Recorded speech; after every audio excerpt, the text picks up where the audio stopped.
those rules and procedures. And lastly, in rainforest countries, I mean, it is hard to set up a system, the institutions, and set up a strategy that is a win-win for all stakeholders within countries. And there's often been conflicts of interests within governments, with some sectors seeing REDD+ as a threat to their growth. So let's say we had funds flowing perfectly. How should they be spent to reduce deforestation?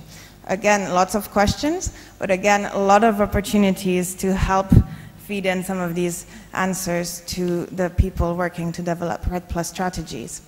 There is consensus on two issues that are relevant to all members of our SPO. There's consensus on the need to address drivers of deforestation, of which we know palm oil is one. It's not the main one, but it is one, as the findings of the Greenhouse Gas Working Group showed yesterday. And there's also consensus that we need to leverage private sector investments, because the public funds on the table are not enough to tackle the challenge at hand. So there's an opportunity for all of us in this room to feed recommendations into governments about how to do those two things with regards to the palm oil sector. Last year, we convened 6 meetings with palm oil producers to discuss the role of the palm oil sector in the solution to deforestation. There was 2 in Ghana, 1 in Kuala Lumpur, and 3 meetings in Jakarta. All the producers agreed that it was possible to meet future demand of palm oil without further deforestation. And the ways by which this could be done was through smallholder yield enhancements, mainly, and through expansion on degraded or low carbon stock land. I borrowed this slide from EPAM, an organization which is in the room today, which works to build bridges between REDD+ and the Roundtables. And I find this shows the complementarity of the two processes very well. Both processes share the same objectives of reducing deforestation, have social and environmental safeguards. One has available funding attached to it, and the other one has strong farmer engagement, because REDD+ will not work without farmer engagement. There are several ways by which we can see REDD+ helping our SPO move forward, being implemented at greater scale and better. REDD+ is widely recognized that it will probably evolve in 3 phases.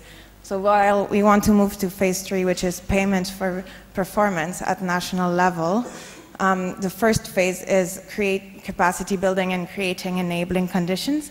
The second phase is demonstration activities.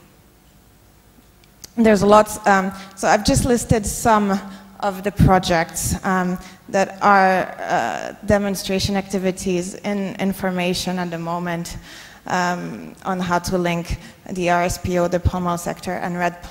Apologies, I haven't been able to list all the organizations involved in each initiative. There was not enough space, but I'll provide you with a link to the summaries of all these projects later, and most of them are in the room if you want to talk to them. Then, in terms of the phase 1, there's a lot of scope for REDD+ funds and policies to create some of the enabling conditions or the enabling framework that could achieve both REDD+ objectives, but also to help RSPO grow. And that's, for example, includes land use mapping and planning to indicate clearly to producers where they can expand and to facilitate access to these licenses.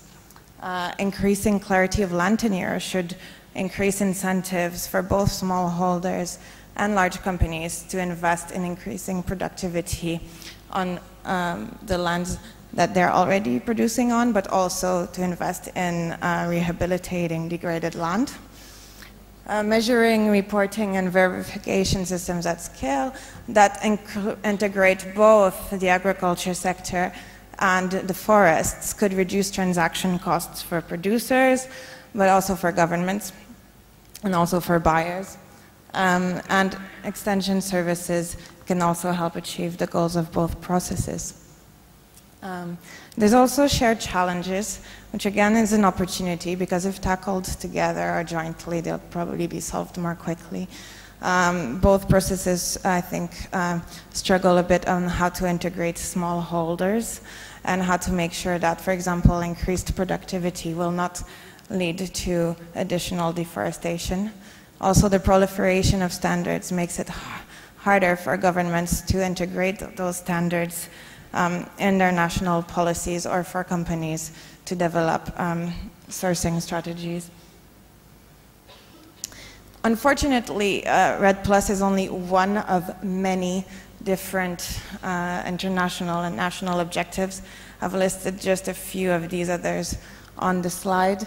To put things in perspective, at the moment there's 4.5 billion pledged for 3 years, but the FAO estimates that there needs to be 200 billion annually spent to meet the future food demand. But that 200 billion includes both public and private investments.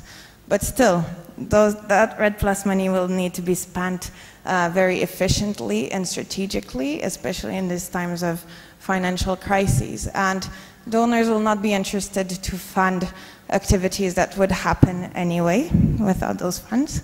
And donors will not be interested to fund things that don't deliver real reductions in emissions. So we need to, whilst we need to feed in ideas to the people developing REDD+ strategies, we need to feed good ideas and work collectively. If you don't know a lot about REDD+, find someone who does. It will be worth your while, and we can all work together.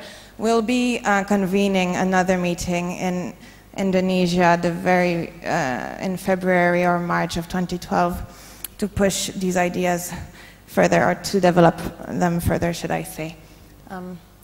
A lot of the information, reports, and summaries of projects I've mentioned can be found under this website, pcfisu.org. Thank you.